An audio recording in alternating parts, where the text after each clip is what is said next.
আর এই মুহূর্তে যে গুরুত্বপূর্ণ খবরের দিকে নজর রাখবো, সরকারি স্কুলে গরমের ছুটি বাড়লো গরমের ছুটি। নয়া নির্দেশিকা। সোমরাজ প্রতিনিধি আমাদের সঙ্গে রয়েছেন। সোমরাজ, কতদিনের জন্য বাড়লো গরমের ছুটি?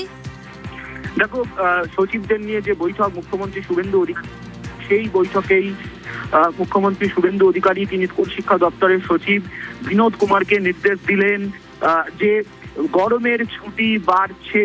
একদমই ঠিক বলছে, গরমের ছুটি বাড়ছে। এই নির্দেশ মুখ্যমন্ত্রী শুভেন্দু অধিকারী স্কুল শিক্ষা দপ্তরের সচিব বিনোদ কুমারকে দিলেন। এবং যেটা সূত্র মারফত জানা যাচ্ছে যে গরমের ছুটির পর আগামী সোমবার স্কুল খোলার কথা ছিল, সেটা খুলবে আগামী 1 জুন।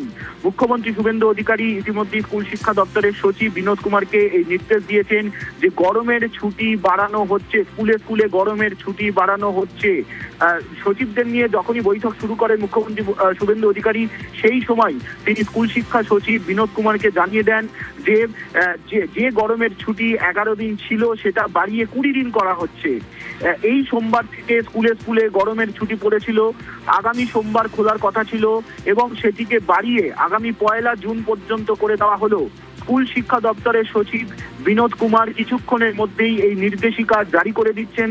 জেলা শাসকদের এই নির্দেশিকা পাঠাবেন, পাশাপাশি মধ্যশিক্ষা পর্ষদ, উচ্চ মাধ্যমিক শিক্ষা সংসদ, প্রাথমিক শিক্ষা পর্ষদকেও এই নির্দেশিকা পাঠিয়ে দেওয়া হচ্ছে।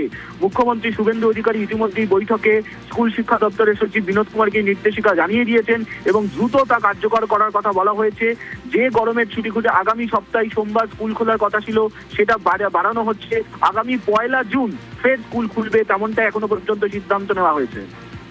বেশ।